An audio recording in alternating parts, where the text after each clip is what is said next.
அங்கே புக்கு எப்படி கிரியேட் பண்ணலான்னு பார்ப்போம். ஃபஸ்ட்டு டிசைனிங், அதுக்கு பிறகு பிளேட்டிங், அதுக்கு பிறகு அது பிளேட் போட்டு அதை பிரிண்டிங் மிஷினில் ஏற்றுவாங்க. திரும்ப பிரிண்ட் பண்ணி வரும். பிரிண்டிங்கில் வெரிஃபை ஆகி அது டன் ஆகிட்டு அப்படின்னா அதுக்கு பிறகு அடுத்த ப்ரொசீஜருக்கு போகும். ஆனால் இந்த 2 ப்ரொசீஜர்லையுமே 6 மாதம் ஆகிட்டு எங்களுக்கு. ஏன்னா அதை டிசைன் பண்ணுறதுக்கே நியர்பை எங்களுக்கு ஒரு 6 to 7 மாதம் ஆகிட்டு. ஏன்னா அவ்வளோ கஷ்டம் ஒவ்வொரு பேஜையும் பார்த்து ஸ்பெல்லிங் செக் பண்ணி பண்ணுறதுக்கு. ஃபைனலி இந்த ஸ்டேஜுக்கு வரைக்கும் வந்திருந்தோம்.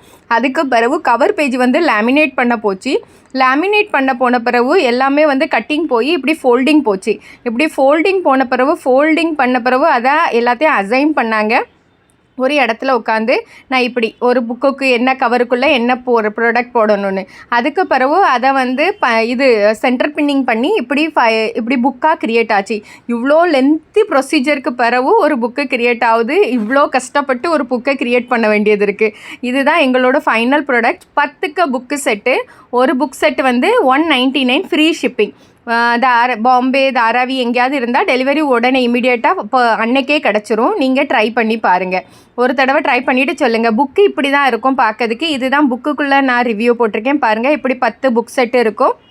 ஒவ்வொரு புக்குக்குள்ளேயும் கவர் பேஜு, அதுக்குள்ளே இவ்வளோ 16 பேஜுக்கு ட்ராயிங் இருக்கும் பாருங்கள். நல்ல குவாலிட்டி உள்ளது போட்டிருக்கோம். ஏன்னா வந்து பிள்ளைங்க கலர் அடிக்கும் போது அடுத்த சைடில் படக்கூடாது. இன்னைக்குள்ள வீடியோ இப்படி தான். இவ்வளோதான். தேங்க்யூ ஸோ மச் ஃபார் வாட்சிங் திஸ்.